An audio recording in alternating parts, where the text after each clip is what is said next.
Good afternoon, everybody. I'm Dave Bradley of Dave Bradley's Resurrection Records. You can find us at www.resurrection-records.com. We're your online vinyl record supplier, so we have inventory of thousands of records. Come see our inventory online. You can order it, and then we'll deliver it. It gets delivered to your home. So we'd welcome you to see our site. This afternoon, though, I'm here to talk a little bit about a particular recording artist and kind of resurrect some memories around the significance of that music in my life. And we all have different music that kind of colors our life, and one artist for me is John Denver. And when John Denver first became popular, it was in the late 60s, and he actually had helped author a song, I'm Leaving on a Jet Plane, and that became a pretty popular song for him, but Peter, Paul, and Mary really made it popular. And so it was the summer of 67 and 68, and my memory around that song is I was sitting in the front seat of our family's car, and our family car at that time was a 55 Cadillac hearse. And believe it or not, my dad had bought it down from some students at the University of Buffalo, and to my mother's chagrin, it became our family car for a year. I had 4 brothers and sisters, and so the family hearse was what it was called. And so I was sitting in the front seat of the hearse, and my brother was in the back seat, and he had just found out that he was going to be going on a plane trip with some cousins to go to Myrtle Beach. And that was unheard of. Nobody, like kids our age, it was really only the elite flew on planes. And somehow my brother had wrangled this plane trip for the summer to go spend it at Myrtle Beach. So he knew that, and he stuck his head through the window from the back of the hearse. There was a window between the front and the back, and he stuck his head between there and started singing, "I'm leaving on a jet plane," in a very taunting manner. And so that, I was jealous, but that song was really popular at that time, and I think for a lot of people it resonated more because a lot of young men were leaving on planes, and they didn't know when they were going to see people again during that time to go to Vietnam.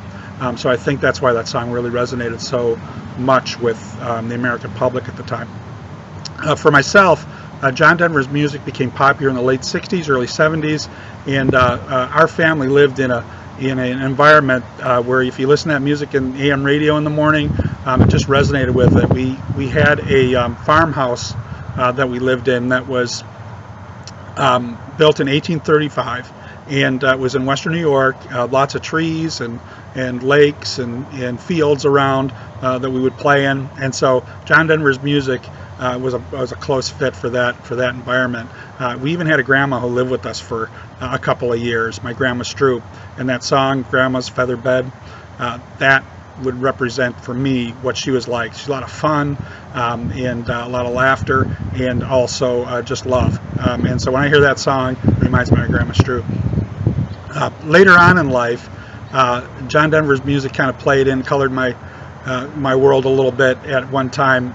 For my wife and my late wife at the time, my late wife Pat, we were living in Hampton, Virginia, and we would travel back and forth from Hampton, Virginia to Columbus, Ohio, which was kind of home where I'd met her. But we'd take several trips back and forth, and we'd always travel through, of course, the West Virginia mountains. And every time we went to go travel through the West Virginia mountains, we'd plug in this John Denver CD. We didn't really listen to him that much otherwise, but whenever we said we were headed for the mountains, we would put that in. I really recommend it if you're going to be, driving through mountains, the Rocky Mountains or Adirondack Mountains, or even some hills around your house. Put some John Denver music in, and it'll enhance your trip for sure. The other 2 memories that I have that I'll finish up with, that I'll share with you regarding John Denver's music, occurred later on in life for me, and one is around my wife Pat had been diagnosed with stage 4 lung cancer in 2006, and she had a year-long battle against her stage 4 lung cancer. And the memory is actually from the last day, right before the day she passed away, and she was in a reclining chair in our bedroom, and the sunlight was coming in through the window in the afternoon, and was kind of shining right around her area. And we were cleaning up the room a little bit. My mother and I was helping me out with Pat, and we decided to clean up the room a little bit. I decided to put some music on, and when I turned the radio on, John Denver's song "Sunshine" was playing. And I looked over at Pat, And at that point in her disease, she had lost a lot of her cognitive ability. I really didn't know if she'd recognize the song, or even if I made some type of gesture towards her, whether she'd recognize what I was doing. But I decided I'm going to go over and have a dance with her. And I went and I stood in front of her easy chair, and I said, well, if she stands up, I'll dance with her. And I stood in front of her, and she stood up. And I just held her, and we had kind of a last dance to John Denver's Sunshine. So I know for a fact that Sunshine really can make you happy, it can make you cry, and it can make you high all at the same time, because that's what I experienced in that moment. The other memory that I have around John's music, really significant one, is I was a few years later, I was with my current wife now is Krishantha. We were dating at the time, and as a matter of fact, we'd take dance lessons, and we'd drive back and forth to dance lessons, and I'd actually asked her to marry me, and she said yes, so she was my fiance. And we were listening to the radio, and on the radio, all of a sudden, John Denver's Annie song came on. And I was listening to that. I said, this is a really good song. This should be our wedding song. I was thinking to myself, and she turned to me and she said, I really like this song. I want it to be, I would like this to be our wedding song. And so that was it. So we danced once again to a John Denver song for our wedding song, for Krishantha's wedding song. So thank you, John. Thank you for the memories. Really appreciate everything that you did in your music. And I picked up one of his records the other day. This is one, Seasons of the Heart by John Denver. It's got some good pictures on it, like albums do at times. Here's one, he's kind of going down through a setting with a cave on it. But then there's a picture of him and his wife, Annie. So once again, thanks for the memories, John.